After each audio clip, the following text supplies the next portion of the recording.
making a lot of headlines with this McGregor stuff. What was the motivation behind that? No, he just got his boxing license to talk about boxing. For me, I don't think it's fair if a guy just jumps in just because he's famous. You put you don't see Magic Johnson coming into boxing and just getting a title shot. You know what I'm saying? Like I think a guy has to earn his title shot. It's funny because a friend of mine actually sent me a poster back in the '70s. They were gonna do a Wilt Chamberlain Muhammad Ali fight. They were gonna do it. He sent me a poster of it. Probably because of that Bruce Lee movie. Yeah. So it's funny. So these things have happened in the past, but this little sideshow kind of thing. Obviously, Wilt never fought, never ended up boxing, but they actually got to the point where they made the posters and the fight was, I guess, almost signed. But then they ended up not doing it. So this is kind of like a sideshow for me as well. I mean, I don't think that, in my opinion, that this guy is really serious about boxing. And if he's serious about boxing, I think it's almost like one of the most comical jokes in sports. It'll make the bloopers. It won't make the highlights. It'll make the lowlights. It'll make the bloopers if this guy ends up fighting Mayweather. So I don't say it'll make the bloopers if he ends up fighting me. I'll be honest with you. He should. I've gone on record saying I like to see him in the New York City Golden Gloves. I don't think he would win the New York City Golden Gloves tournament. Obviously, for a guy of that level and that kind of fame in his sport to go backwards that much, to jump back into the amateurs of another sport, he's not used to that. He's not going to have that humility anymore. And honestly, I wouldn't blame him. But the fact that he's talking like he's just going to place himself in the upper echelon of a completely different sport, for me, it's disrespectful. It's disrespectful to the sport. It's disrespectful to the people that have put in the work. And at day's end, he's marketed well by the UFC, I'm not going to lie, but the guy wouldn't beat me in a press conference. He wouldn't beat me in a ring, you know what I mean? It's just a matter of marketability. Trust me, he can't out-trash talk me either. Well, he came out, I don't know if you saw the video or not, where they asked him about you, and he's like, well, who the hell is that? Of course he's going to downplay me, but he spent enough time in the U.S. to watch Mayweather fights. If he knows who Mayweather is, he knows who I am. I worked all the Mayweather fights. So, again, but that's also something to play off on how do you avoid a fight? You minimize the other guy, you know what I'm saying? That's the oldest trick in the book. So, from that aspect... You think with all this, it's just PR? I think it's all PR. I really don't. I would be very shocked if he boxes. Like I said, I dare him to go in the New York City Golden Gloves. He won't win the New York City Golden Gloves. I assure you, he won't win. He will not win the New York City Golden Gloves if he boxes. And that's a local tournament. That's not even a national tournament. That's not an international tournament. That's a local tournament. He will not win the New York City Golden Gloves if he fights in the. So how do you entice him to get a fight with you? I don't have to entice anybody. I think it would be easy money for you. Yeah, it would be easy money if he comes in. It's easy money. Like, I don't have to entice him. I'll put my name out there. I answer him not just for the money. I answer him for the disrespect to the sport. Like, that's a punk thing to do. You know what I mean? Like, I would never disrespect. I have friends in MMA. I would never disrespect that sport. I just tell them, you know what? I showed up. I got great boxing skills. I'm going to show up and start kicking guys' asses, or start kicking the main guys kicking the main guy's ass. You know what I mean? Like, I don't know. I wouldn't do that. I wouldn't do that to the sport, and especially coming in with that kind of trash talk to a sport where you're a relative novice or a rookie at it. So, I don't think I need to entice anything. You know what I mean? I'm not trying to be famous. You know what I mean? Like, I stopped trying to be famous when I was in my 20s. You know what I mean? I was trying to be famous in my 20s. In my 30s, I'm just trying to make a good living and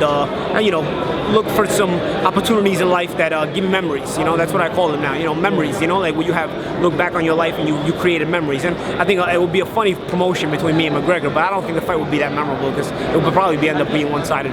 When you see what he showed in the octagon in his fights, what do you make of the boxing skills he has? He's got sharp skills in the octagon. That's it. I'm not going to comment on any of the other striking skills. I think his striking skills are more karate than boxing anyway. But when you see him, do you feel he has good fundamentals? Or No, I don't think he has any fundamentals. What's lacking there? You just throw a punch different in MMA than you do in boxing, and you have to throw a punch different in MMA. It's not like he's doing it wrong. He's doing it correct for that sport because you have to watch for kicks, you have to watch for your Muay Thai grabs. You fall in too much, you're gonna end up in a Muay Thai hold. You're gonna wind up with a knee to your head. You're gonna wind up in a lot of situations. So it's not that he's punching wrong. I'm not, because that would, I understand that part. A lot of boxers say, MMA guys punch wrong. I don't think MMA guys punch wrong at all. I think they punch correct for their sport because they have to watch out for those Muay Thai holds that they fall in, or they have to watch out for kicks and knees and whatnot. But again, you have to change that.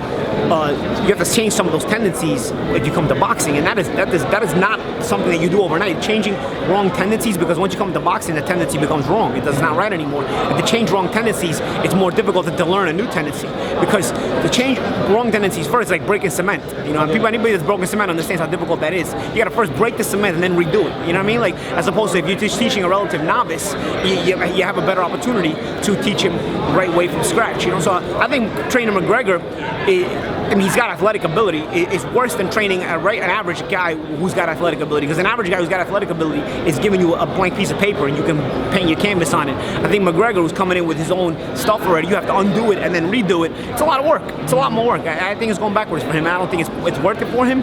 But if he does, I'm here to kick his ass. You have a lot of guys though saying they want to promote him in boxing and they want. I understand, but here's the thing, bro. You know, boxing. Here's the problem with boxing.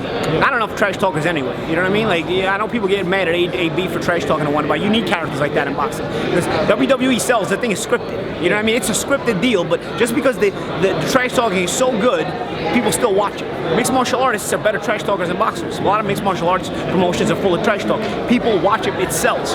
Boxing is too respectful, and I understand it's a gentleman's sport from back in the day, but the trash talking will sell. You bring this guy into boxing, you can't match him against a guy who's going to be quiet, even if he's a good fighter, who's going to keep quiet. So you need to match him against a top trash talker. Obviously, Floyd's a great trash talker, but Floyd is way too good for him. I'm a good trash talker. I'm probably way too good for him too, but the fact that there's a handful of people that actually think the guy would win would make. Yeah, you know. I had a Twitter poll on my Twitter. 32% of people voted for him. I mean, 68 voted for me, but 32% of 32%. There's 32% idiots. There's 32%. There's 32% idiots out there. You know what I mean? Like, but that's what I'm saying. But you need that 32% idiots. You need that, because if you don't have that, it's a useless fight. You know what I mean? Nobody's gonna buy it. Nobody's gonna care for it. So you need that 30. I need to be thankful for the idiots. You know what I mean? I gotta be thankful that they exist, because without that, then the fight wouldn't even be being talked about. Honestly, would you pay to see that fight, him and Mayweather, just because it's that kind of a freak show type of fight? I don't have to pay for it. I would work it.